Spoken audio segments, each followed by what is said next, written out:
I was born in Memphis, Tennessee in 1984. I grew up in Bartlett. We moved away to Florida for a few years, kind of like an extended vacation, because we came right back. At Bolton, I was shy, chubby. I went to Bolton. I loved it here. I wanted to make good grades. I had perfect attendance. And high school was just a wonderful experience. I loved cheering at the football games. I loved the competitions. Really close with several teachers that I had. I didn't play football until my senior year. I'm playing both sides, offense and defense. For a while there, they had me on special teams too, and I never came off the football field.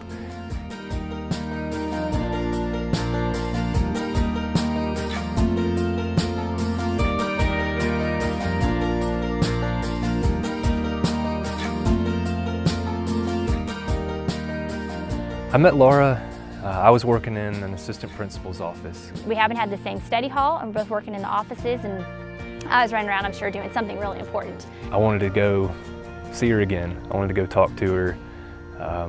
So we came up with some idea of why we needed to go to the main office. A little bit later, I went back to my office, and he came in, and they came in to make some copies.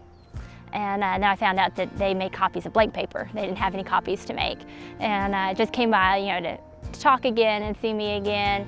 And then as talking, we found out we lived down the street from each other. And he was like, oh yeah, I run by your house all the time.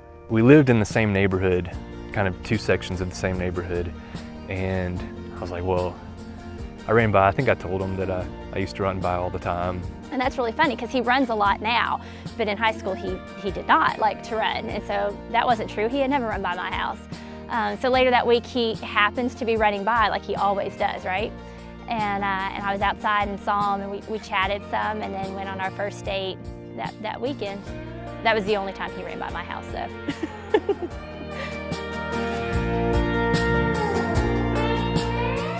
My first impression of Laura when I met her was that she was just sweet, innocent beauty, just a fun spirit about her. First thing I thought was, ooh, he is cute. Like Mama D was right, that is a handsome young man. But then as I got to know him, he was a sweet boy. I knew his family had grown up at Bellevue. And so I knew that he had a foundation of his family of loving the Lord and going to church. So those things were definitely, appealed to me. And then he was just so sweet, and he was so kind, and I knew right off the bat that he was going to take good care of me.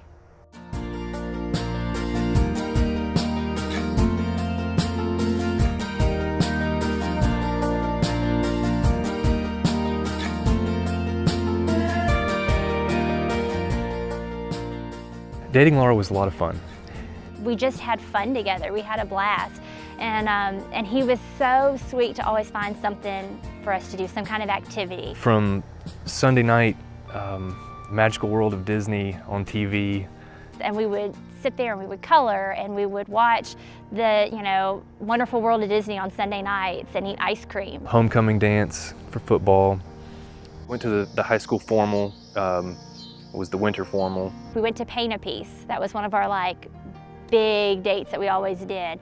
We would buy these little 4-inch tiles, and he's really artistic and I am not. And so he would draw out whatever was on the tile, and then I'd paint it. And we had all these tiles that, one day we were gonna make a huge table of, and different scenes of us and things like that. So he always was very intentional to make sure we didn't just go to dinner and a movie like every other high school kid, but that, we had fun activities or fun date nights, and he still makes sure that we do stuff like that.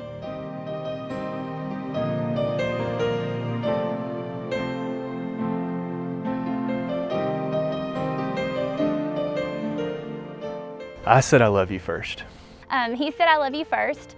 She didn't tell me I love you right back. She waited a little while. I don't think I said it back right away, but I remember it wasn't long after that. I think it just kind of caught me by surprise. We hadn't been dating very long. It was after his football banquet. So it was, towards the end of November, so we'd only been dating probably about a month. I still hung in there, and I meant it when I said it, and I still mean it.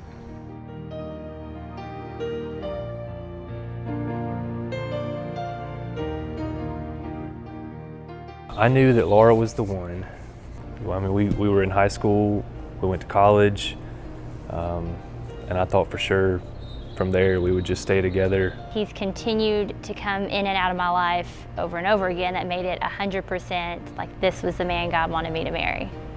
We broke up in college. When I lost her, it kind of opened my eyes even more. Second round, later on in college, we were friends again, and I knew then. He has such a precious heart that I love watching the way that he loves other people and the way he wants to serve other people. And so it's just little things that he does all the time that just make me fall in love with him all over again.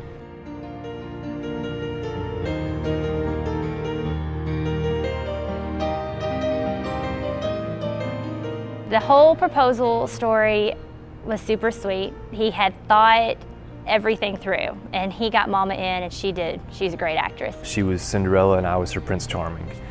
And I wanted to incorporate that into the proposal. I found some Cinderella glass slippers, worked on finding a Prince Charming outfit. That's not easy to do.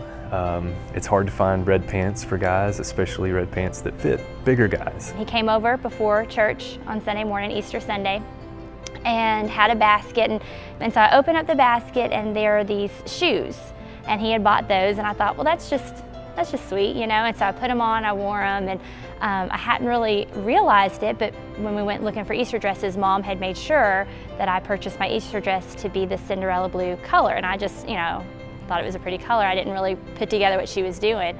I'm dressed kind of like Prince Charming. I don't think anything really registered at that point. Somewhere within the church service, her mom leans over and says, hey, you know, I need to come to Bolton to pick up some stuff. She asked for our help. And so after church, we kind of rushed over here and parked and walked through the courtyard, and we're, you know, so now I'm totally thrown off. I'm thinking, well, there's no way, because, you know, this threw a huge wrench in the plan. There's no way he's going to ask or propose today.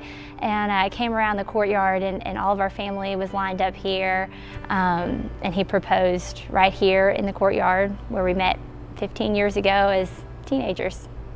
I told her this is something that I've been wanting to do, and wanted family to be present, and wanted to come back here where it all started, and asked her, and she was in shock. My daughter Scarlett was in shock, and it was really beautiful. I don't know that I said anything. I don't know that I said yes. I know I definitely cried, but we hugged and kissed, and I guess that was my yes.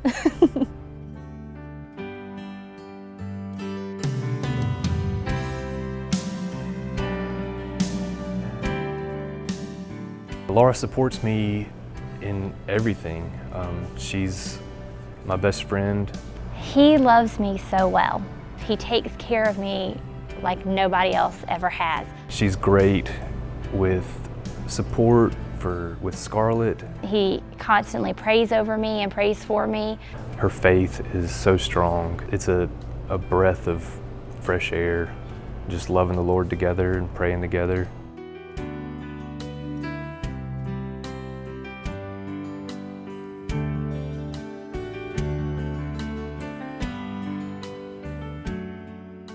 "5 years from now, let's see. We're building a house, so hopefully living happily in our home. Living in our new home and raising Scarlett, and maybe raising 2 more. Adding to the family, we have Scarlett, and so you know, we definitely don't want to wait too long before adding some kids to her. You know, taking trips with the kids to Disney and the beach, and hopefully just beginning living happily ever after.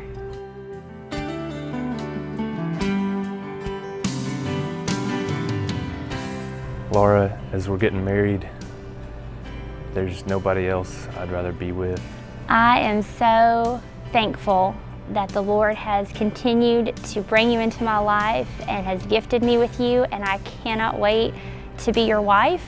We've been waiting a long time, and I can't wait to start today a new chapter in our life, to complete this book. For all the days of our life, and love you for the next 100 years. I'm so excited that I get to spend the rest of my life with you. I love you.